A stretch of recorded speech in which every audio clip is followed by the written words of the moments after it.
Για τον Ολυμπιακό η τρίτη συμμετοχή του σε Final Four δεν ήταν φαρμακερή, ήταν η καλή. Ένας τίτλος δικός του, ένας τίτλος που τον άξιζε, ένας τίτλος που τον κατέκτησε δικαιότατα.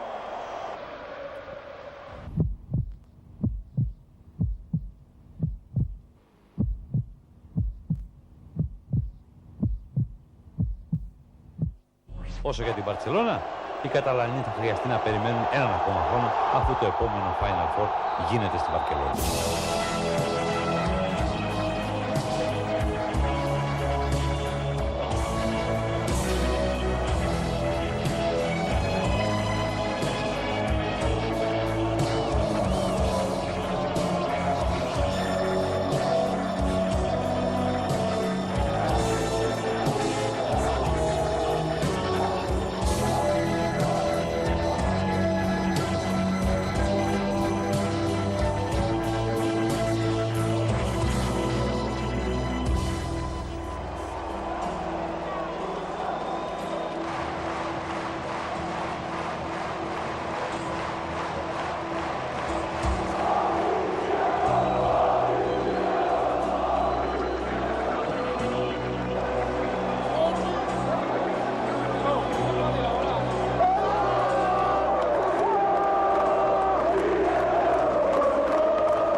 Στη χρονιά του Triple Crown του 1997, που δεν ξεκινάει καλά, coach, και χάνεις από μικρές ομάδες, ναι, και αμφισβητείσαι και δέχεσαι πολύ έντονη κριτική. Εντάξει, ήταν μεγάλη κριτική, δεν θέλω να πω αν ήταν κάτι από μέσα, από έξω. Έχεις διαδεχτεί τον Ιωαννίδη.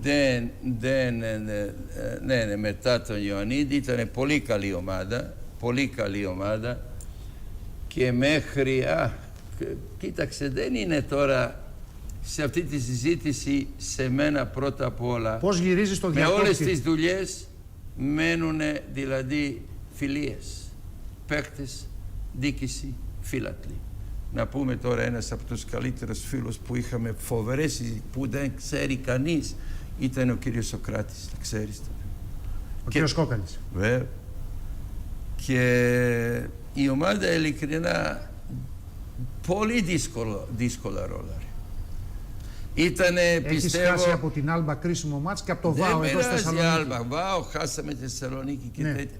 Το πιο κρίσιμο παιχνίδι ήταν στην Μόσχα, παραμονή Χριστουγέννων, που εκείνος, εγώ καταλαβαίνω τη γλώσσα και λέω στο κομμισάριο, μιλάει για κάποια νερά, δηλητήρια, δεν ξέρω τι λέει, λέω παρακαλώ, προσέξτε εδώ. Γιατί ξέρεις ρώσικα και καταλαβαίνεις τι έλεγα. Βέβαια, δεν είναι εδώ μπασκετικό κλίμα κτλ. Να προχωρήσουμε στο αυτό το χρόνο στα play-off με μειονέκτημα έδρας, έπρεπε να κερδίσουμε Τσέσκα τη Μόσχα. Κερδάμε αυτό το παιχνίδι και με μειονέκτημα έδρας κερδάμε και Παρτίζαν και Παναθηναϊκό και με ένα ξένο κερδίσαμε δηλαδή το Final Four. Το Final Four και απόλυτα δίκαια.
Και πήρατε το Triple Crown.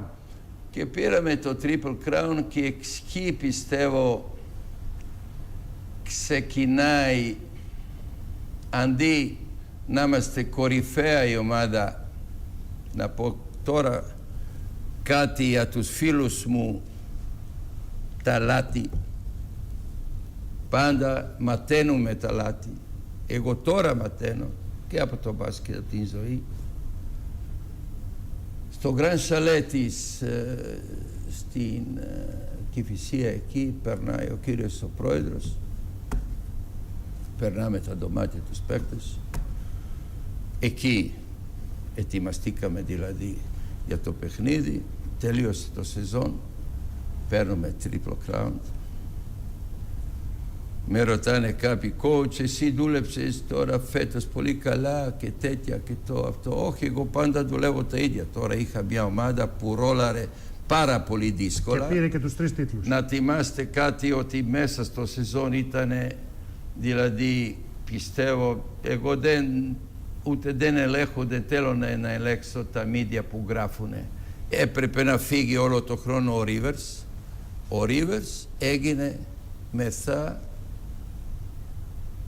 παίκτες που πήρε, όχι Θεός, MVP παίκτες στους 4 διαγωνισμούς.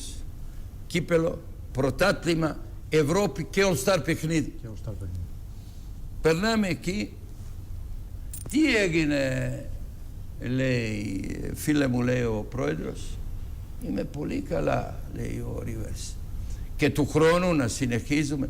Πρόεδρε, εγώ τα συνεχίζω, μόνο εγώ που είμαι 4 φορές MVP παίκτες, θέλω να είμαι και πληρωμένος σαν καλύτεροι παίκτες στην Ευρώπη, σαν τον Ντανίλοβιτς κτλ.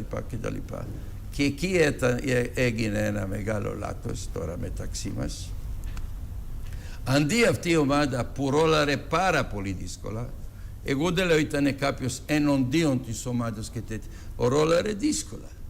Δηλαδή είχε ένα ηγέτη, το Τόμιτς, κέρδισε με ένα ξένο, δηλαδή και το πανευρωπαϊκό κτλ. Βγήκε μια φήμη ότι η πρόταση είναι 24 ώρες, ο Ντειβιντ ήθελε να μείνει πολύ και όλα τηλέφωνα ήταν κλειστά.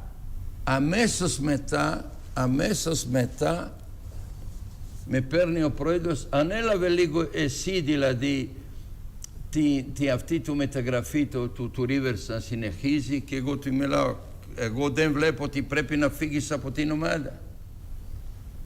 Τελικά, θυμάμαι πολύ καλά, 1977 μήνα ήταν, μάλλον τέλος Ιουλίου. 1997. 97, τι είπα, δεν ξέρω. 77, δεν πειράζει. 97. Και λέει, με παίρνει ο ίδιος, είναι ακριβώς στην Μαδρίτη τελειώνει πρωτάθλημα εθνικής ομάδας ανδρών και να βγούμε σαν πρωταθλητές, με παίρνει τηλέφωνο.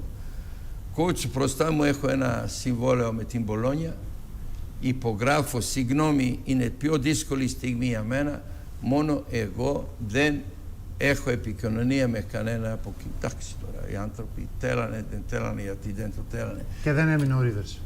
Και μπορώ να πω κάτι, μιλάμε τώρα τον Ολυμπιακό. Βεβαίως. Αν έμεινε ο Ρίβερς, τότε ήθελε, και Μπόντιρογα ήθελε να έρθει στον Ολυμπιακό. Πρώτα απ' όλα, ο Μάρκ Φέλτσερ είχε έρθει αμέσως μετά. Ο Μάρκ Φλάισερ, ο μάνατζερ του. Και εγώ, εντάξει, τώρα πήγαινε εκεί, μάλλον οι άνθρωποι, όπως είπε τότε ο Σελονίκης, όχι, μας βάζουν τώρα να ανεβάζουν τη τιμή, άσε αυτά. Αν δει στα επόμενα 3-4 χρόνια να είμαστε μια καλύτερη ομάδα με τα νέα τα παιδιά τότε, φεύγει ο Ρίβερς, είχε έρθει ο άλλος ο Ποϊγκάρντο, ο Τζόνσον, πώς λεγόταν εκείνος ο κοντός, ήταν πολύ καλός παίκτης. Ομάδα έπαιξε ένα, πιστεύω, πιο ποιοτικό μπάσκετ, σαν ποιότητα.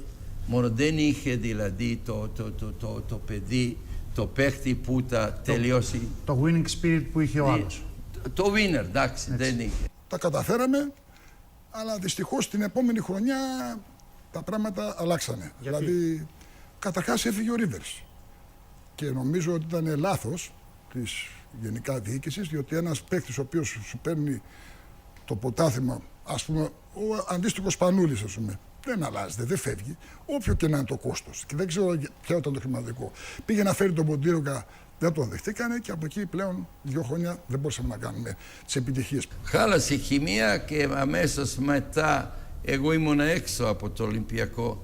Κατάλαβαν δηλαδή.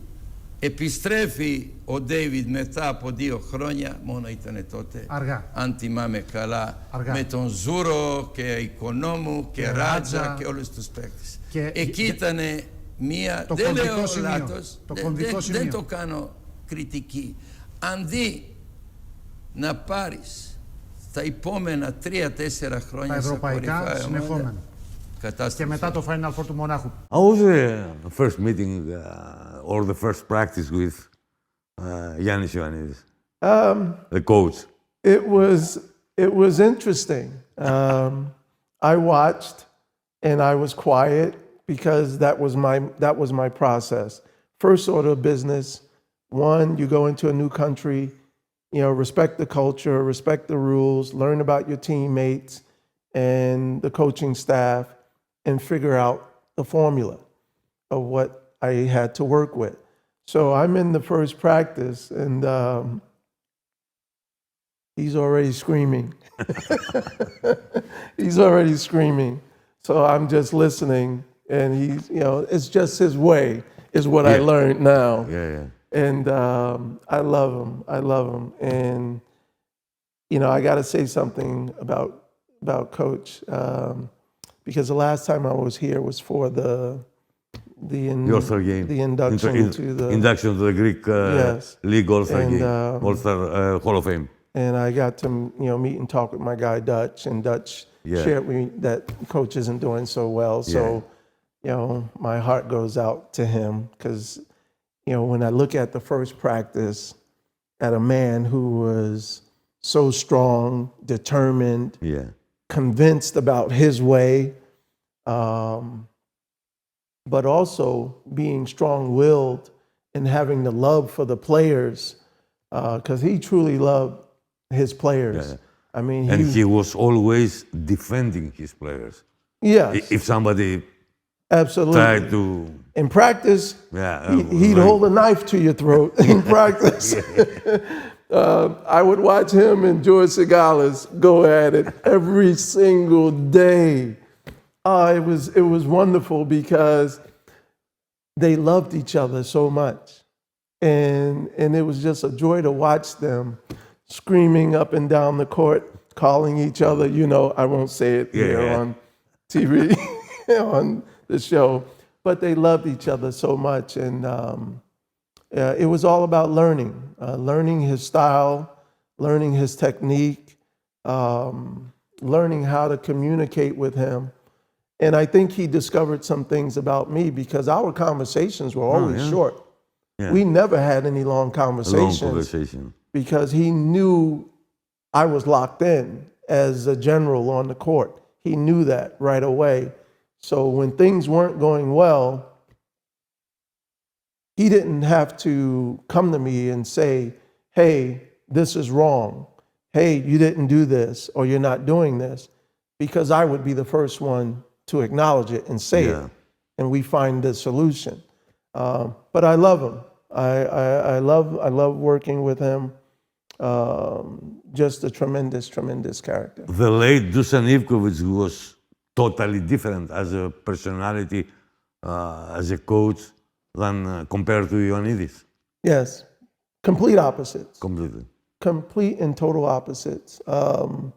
Ioannidis was strong and demonstrative in his method. And, that can work with some players and it cannot work with others. Ivkovic, he's like a giant, strong teddy bear. He'd come up to you real quiet, tap you on the shoulder and say, well, David, I think we should maybe do this way. It would be more effective. What do you think? He tapped me.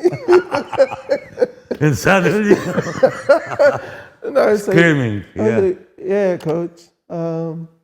yeah, let's go, let's do it. And, you know, it was great because both of them acknowledged, you know, that I wasn't just a point guard. You know, I was learning the players' tendencies. I was learning their strengths and weaknesses. I from a psychology major at Notre Dame, I was always interested in human behavior. So I learned how to speak to different players. Now, it was also something I learned at the Lakers, too. Pat Riley was very firm in his belief.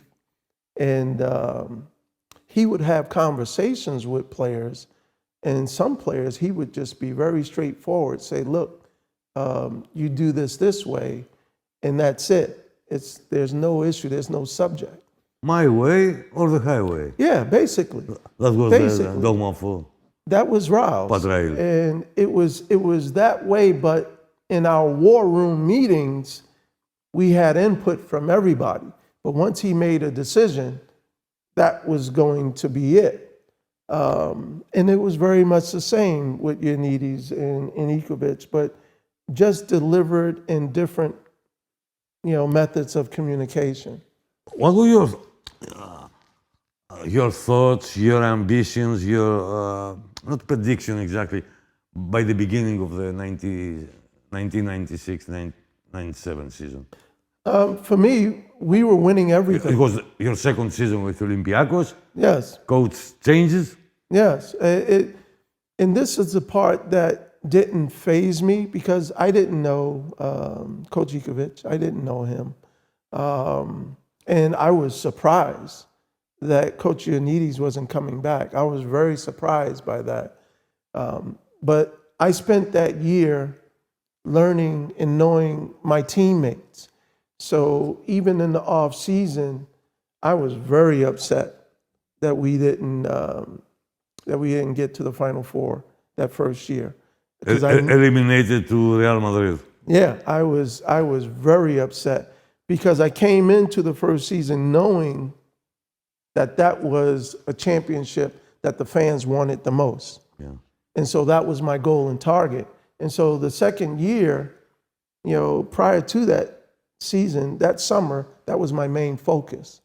And I knew we were going to win it. I recall clear as day talking to a journalist from the UK. It was back in January, early February. And they were asking me, David, what do you think? Are you guys going to make it to the championship? And it was a time we were struggling a little bit, still finding our way. And I said, absolutely, we're going to win everything. And the journalist, I recall saying to me, really, you think you guys are going to, you believe that? Like, yeah, absolutely, we're going to win everything. It was because of my confidence in my teammates. And I knew what we had. So that was the goal. Even though we started that year up and down, I never had any doubt we were going to win. Has been any turning point during the season that changed the mentality and the performance of Olympiacos? Because, as you said before, at the beginning of the season, the team was struggling very much. Yeah. Losing games. Yes, games that we should have won. The change was we were getting closer to playoffs. And it goes back to the experience with the Lakers. It taught me that even though you start the season and you're trying to win, when you approach playoff times, James Worthy called it separation. Here's where we create separation by playing superior basketball. That stuck with me, and I watched them do it. If you recall that year, we swept everybody. Yeah. And we got to the finals with Detroit, and we got swept. We got swept. Worthy was on one knee. Kareem got hurt. Magic was out. And we were down. So that's why we got swept. But what changed for Olympiacos that year, well, we just got closer to the playoffs, and we got more locked in. We got more focused. And I knew the goal in sight, and we weren't going to miss. Then it was, if I remember well, it was in a point of the season when Dusan Ivkovic decides to put Milan Tomic in the starting five to play with you. Yes. Did he help you? Yes, he did. Yes, he did, because I was kind of surprised that it confused the opponents the way that it did. Milan could play the point, Milan could play the two. Yeah. I could play the point, I could play the two. So it really kind of threw teams off doing that. And obviously Milan and I, we were competing in practice every day together, like, we were at each other's throats. But that was the beauty of it. We played hard, we practiced hard, and George Sigalis was the leader when it came to us practicing and playing hard. And that reminded me of the experiences with the Lakers. It was a family, but when I tell you every day in practice, you thought there was going to be a fight because we were going after each other so much. But at the end of practice, it was, okay, where are we going to eat? What movie are we going to see? It was that type of relationship. And when, Milan and I were out there on the court together, it was easy. Was there any special motivation for you to prove how good player you are? Because I remember there was a lot of negative comments that Ríveres cannot help Olympiacos, that the team, there's no chance to win the title or to make it to the Final Four. Yes, I knew that was going on. Yeah, because they said there's a Greek word, kolotoubas. I knew it was going on, but here's the thing: when you're a pro and you know what you're here for, and I remember my first interview when I came to Greece. People were asking me, do you think you can do this? Do you think you can do that? And I was like, yes, absolutely. And I said, I'm the guy that will create the calm in the storm. And I just left it at that. But when you hear these things, when things aren't going great, that's part of the business. You have to choose as a player, especially around championship time, you have to choose what you allow to rent space in your mind, because your job has got to be focused on one thing, and that's winning. So when I was aware of all that chitter-chatter, it didn't diminish my love for the game, my love and passion for the fans. I just took it as part of, these guys, they really want this. And I knew we were going to win even during that time. I just never had any doubt. Did you ever feel that was a possibility that the club should release you? Zero. No. Zero. And at the time, I think Djordjevic's name was being mentioned as a replacement. I knew Djordjevic, and I was like, let me just focus on being me, and in the end, everything will be answered. Playoff series against Partizan and Panathinaikos. What do you remember? I mean, because especially against Partizan. Well, yeah, Partizan, everybody was nervous. Yeah. Because we had to go back there to win. Yeah. And 3 breaks. Yeah, and that was probably the most angry I had ever been about myself in not performing. Because if I had performed well when we were at home, we wouldn't have been going back. And so I was pissed. And the whole team was pissed. Pissed meaning angry. And I just went completely and totally silent after that game, because I was already focused on going back to Partizan because I knew what I needed to do. And I didn't talk to anyone.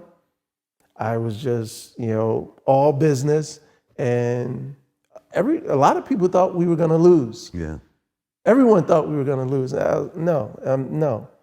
The game at Oaka against Panathinaikos is one of a kind for you and the whole team, because you beat Panathinaikos by 20 points on their own home. For me, that was just part of the toll fare. You know, I knew the rivalry between the two fans was great, but I gotta tell you, I didn't, and we can talk about this a little bit too. A lot of times when I competed, Vasilis, I was not always giving consciousness to the player that was in front of me.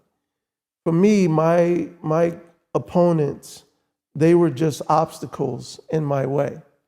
I studied the scouting reports. I knew what players could do and what they didn't want to do, but I really didn't buy into the names, the other players. I never did.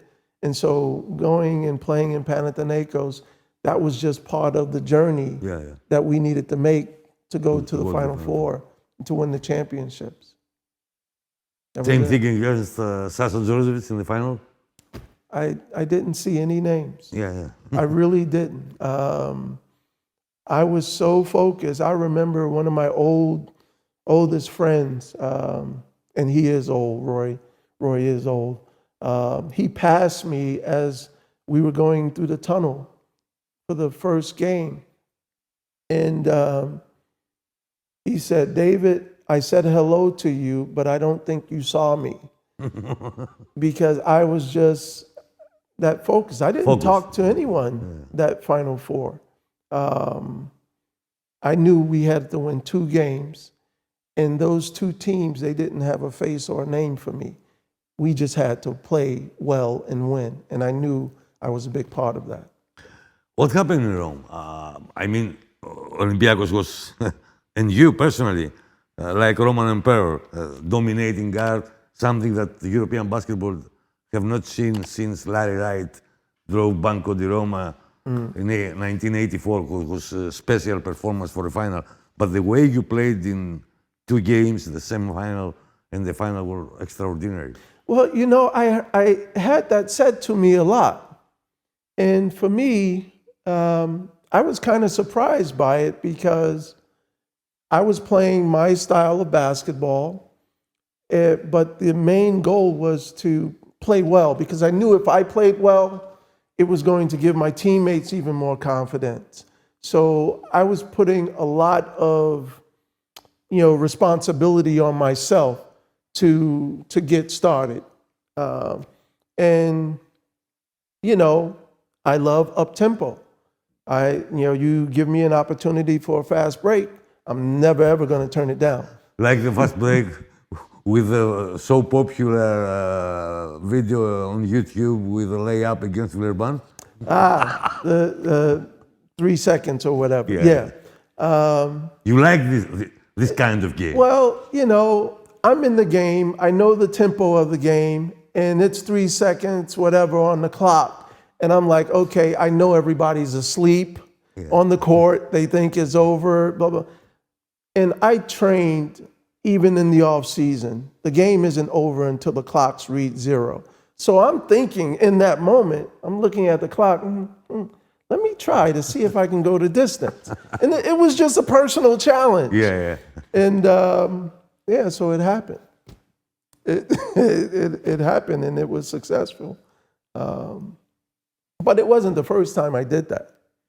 I did that when I was in Antibes. We were playing in Israel. It was preseason though, so it didn't matter. But I went the distance during a friendly game with Antibes in I think it was Eilat somewhere. Eilat, Hapoel Eilat. Yeah, in 3 seconds. I think 2.9 or 3 seconds. So you got to challenge yourself, and you got to play the game until the clock reads double zeros. But the way I'm going back to the Final Four, the way you played is, is a monumentary. It was personal to me. It was personal to me, and I also knew that this was the moment that the fans, wanted so many times and had gotten to certain points, only, to be disappointed. So I knew what was at stake, and I wanted to deliver.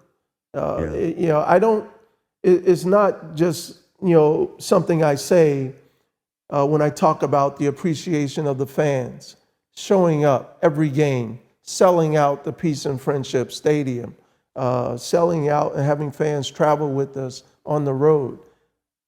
That meant something to me. I grew up poor. So where my parents spent their money, it was carefully thought out, and people were paying their money to come see. I connected those dots, and that was really important. You had the ideal connection and the cooperation on the court.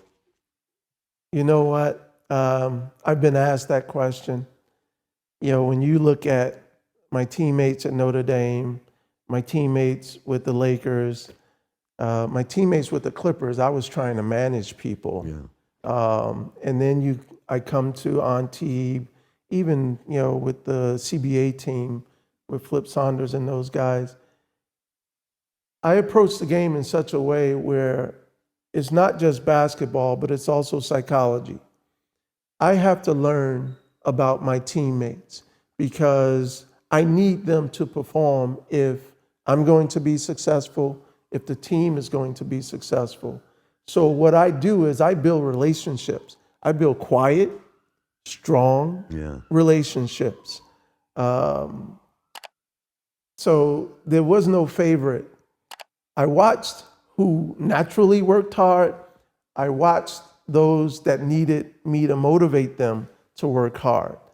And so if you talk to any of my teammates ever, anywhere, they'll probably talk to you as if, I was extremely close to them when I had that same relationship with each and every one of them, because everybody mattered. Because if we didn't have great practices, there was no way we were going to have great performances in games. So literally every player and every team that was on the practice floor, they mattered to me. And I made them feel like they mattered to me. And then came the Game 5 in the Greek League Finals. It was an unbelievable all-time record, 73-38.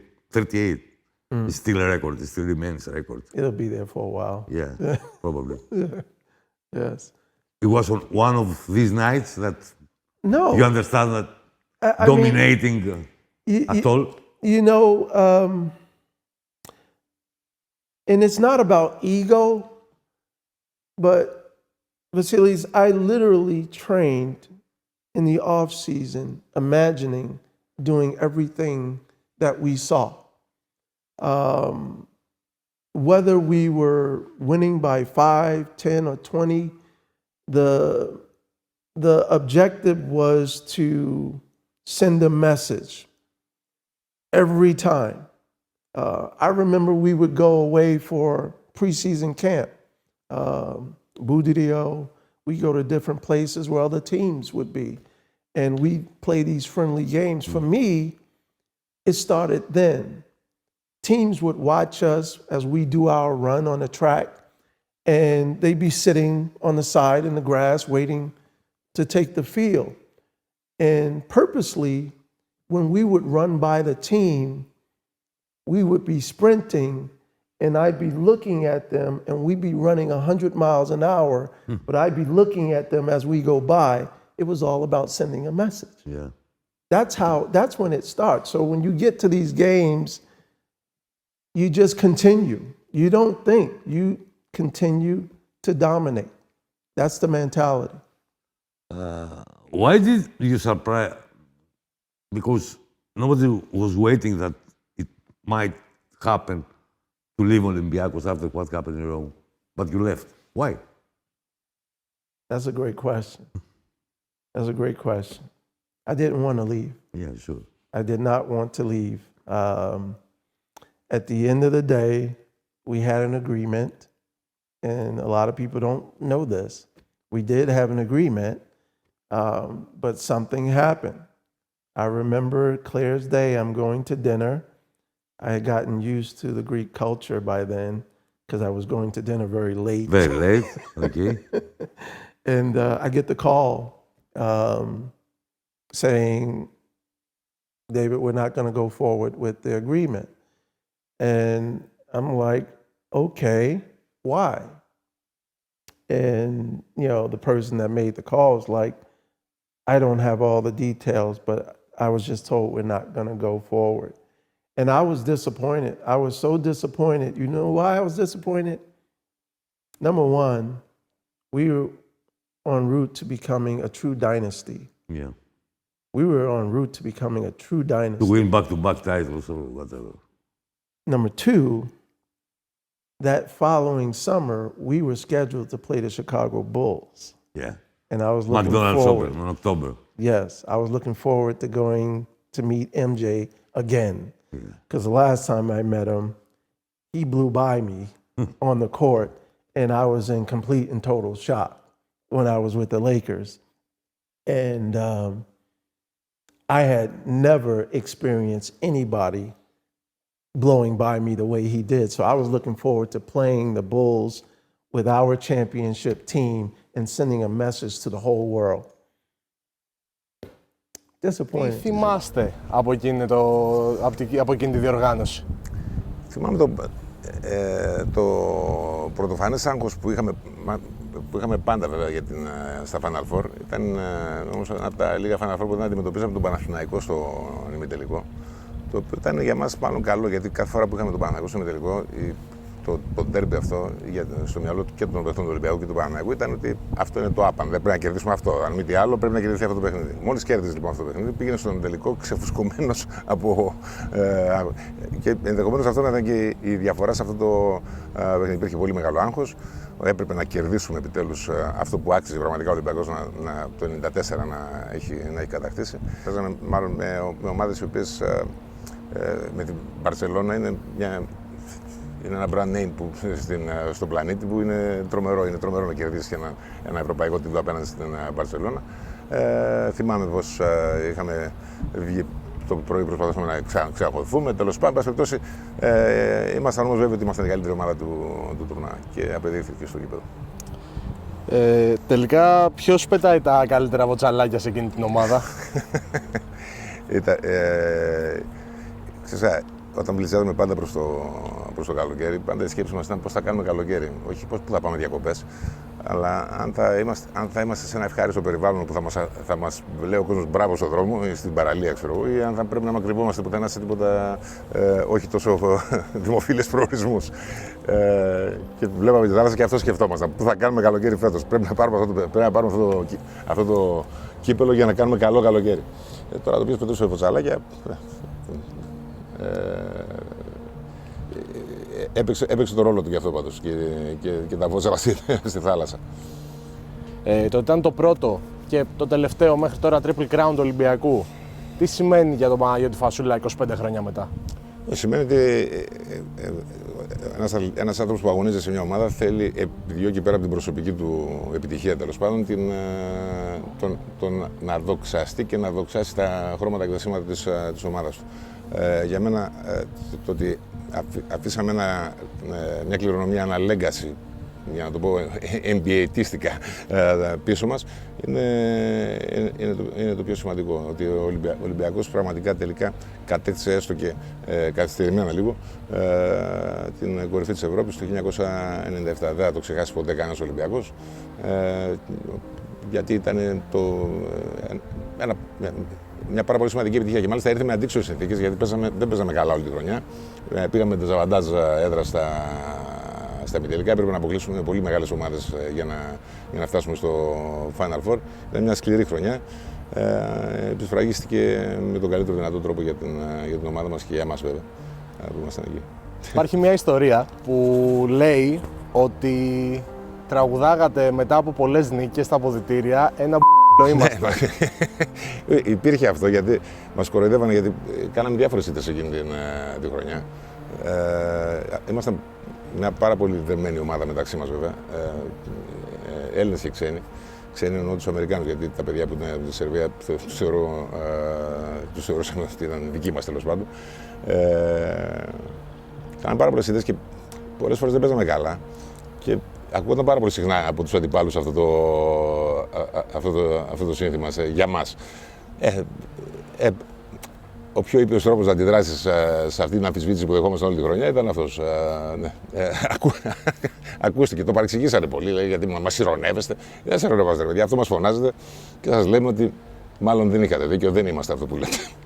Μέσα στη χρονιά υπήρχε μια άλλη ιστορία που έλεγε ότι είχατε μιλήσει με τον συγχωρεμένο τον Ντούσα για να αλλάξετε την άμυνα και ουσιαστικά να στέλνουν οι περιφερειακοί τους επιτιθέμενους πάνω σας. Πείτε μας λίγο για αυτό το story. Είχε μια φιλοσοφία διαφορετική ο Ιβκοβίτς. Ήθελε να στέλνουν την άμυνα στην περιφέρεια. Δεν ξέρω γιατί. Εγώ στον Ολυμπιακό δεν ήρθα για να είμαι διακοσμητικός. Ήρθα γιατί βασικά ήμουν ένας άνθρωπος ο οποίος δημιουργούσε deflections, όπως λέει και ο πρώην coach του Παναναϊκού. Έκανε κοψίματα, λειτουργούσε την άμυνα, λειτουργούσε εκφοβιστικά για οποιονδήποτε παίχτη, είτε περιφερειακό είτε post. Και τους θέλαμε να έρχονται κοντά στο καλάθι, κοντά σε μένα τέλος πάντων. Για κάποιο λόγο αυτό στην αρχή ξεκίνησε να μην το θέλει να γίνει, αλλά η ομάδα αυτή ήταν συνηθισμένη να παίζει με έναν συγκεκριμένο τρόπο τους ψηλούς της. Γιατί δεν ήμουν μόνο εγώ, ήταν και ο Τάρλατς, ήταν παιδιά που μπορούσαν που παίζανε σοβαρή άμυνα. Με αποτέλεσμα να κάνουμε μια σειρά από ήττες, οι οποίες ερχόταν λόγω της κακής μας άμυνας. Έγινε μια συζήτηση στα αποδυτήρια, όπως γίνονται σε όλες τις ομάδες.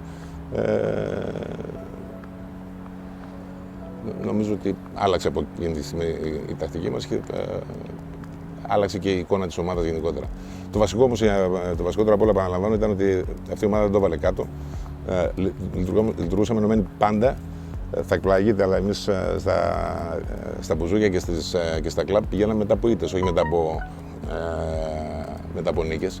Μας βλέπανε και απορούσαν πώς είναι δυνατόν να είστε εδώ πέρα ενώ χάσατε. Γιατί μόνο εμείς έτσι καταλαβαίναμε ότι πρέπει να ενωθεί η ομάδα. Στις ήττες φαίνονται οι άντρες τελικά και όχι στις νίκες. Και αυτό το κάναμε πράξη. Ακόμα και τώρα, πριν από το Ευρωπαϊκό στη Ρώμη, ήμασταν εδώ στη Βουλιαγμένη. Ήταν 10 Απριλίου, κάναμε μπάνιο, παίζαμε πόλο στη θάλασσα.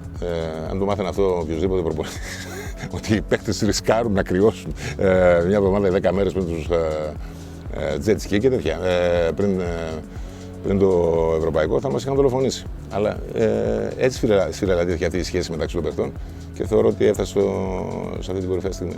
Είχατε ξανασυναντήσει τέτοια αποδυτήρια τόσο δεμένα? Νομίζω πως όχι.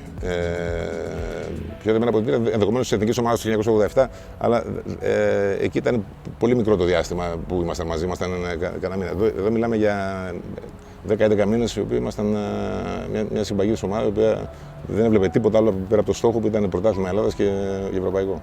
Είχαμε φιλοξενήσει πέρσι τον Ντειβιντ Ρίβερς και μας είχε πει ότι ακόμα προσπαθεί να κρατήσει επαφή μαζί σας. Πείτε μας αρχικά αν πράγματι προσπαθεί να κρατήσει και τι θυμάστε από τον παίκτη Ντειβιντ Ρίβερς. Ο Ντειβιντ είναι ένας τύπος ο οποίος θυμίζει πάρα πολύ συμπεριφορά τον Νίκο Γκάλι, να ξέρετε. Δηλαδή στη λογική ότι ήταν ένας άνθρωπος που δεν μιλούσε πολύ, συμμετείχε σε όλα τα πανηγύρια και τα τέτοια της ομάδας, σε όλες τις κουβέντες, όλες τις συζητήσεις, αλλά ήταν ένας ήρεμος άνθρωπος, πραγματικά που μετέδιδε ψυχραιμία και ήταν ένας εξαιρετικός παίκτης. Δηλαδή, εγώ θεωρώ τον Ντειβιντ Ρίβερς μαζί με τον Ντάρμπλι τους κορυφαίους ξένους που περάσαν ποτέ από την Ελλάδα. Χωρίς να ειδικό τον Έντι Τζόνσον τώρα και όλους αυτούς, έτσι. Αλλά πιστεύω πραγματικά ότι αυτοί οι δύο είχαν κάτι ξεχωριστό, κάτι το οποίο ήταν. Ο Έντι ήταν τρομερός σουτέρ. Ο Ρόι και ο Ντέιβιντ ήταν πολυσχηδείς προσωπικότητες σε όλα τα επίπεδα μέσα στο μπάσκετ. Όσο δύσκολο κι αν είναι αυτό, γιατί εντάξει, νομίζω ότι και εσείς και όλοι οι υπόλοιποι συμπαίκτες σας έχετε μιλήσει αρκετές φορές για το έπος του 1997. Υπάρχει κάποια ιστορία έτσι, που δεν έχει βγει στη δημοσιότητα και έχει ένα ενδιαφέρον από εκείνο το Final Four? Τα jet ski που σου είπα πριν. Όχι, δεν θυμάμαι κάτι πιο συγκεκριμένο. Κάποια πλάκα στα αποδυτήρια, κάτι πριν τους ημιτελικούς, πριν το τελικό? Οι πλάκες γινόταν εκτός παιχνιδιού και ούτε πριν ούτε μετά τα παιχνίδια γινόταν πλάκες. Ήταν μια πάρα πολύ συγκεντρωμένη ομάδα, πάρα πολύ συγκεντρωμένη στο στόχο, με τρομερή παρέα έξω από το γήπεδο, που παραλαμβάνω γινόταν όρκια. Πραγματικά πέρασαμε θλιβτικά εκείνη τη χρονιά, αλλά ήταν αυτό που βασικά μένει είναι η προσήλωση σε αυτό που έπρεπε να κάνουμε. Και νομίζω ότι ήταν η πιο επαγγελματική νοοτροπία που έχω δει ποτέ σε ομάδα, αυτή που υπήρχε σε αυτή την ομάδα τότε.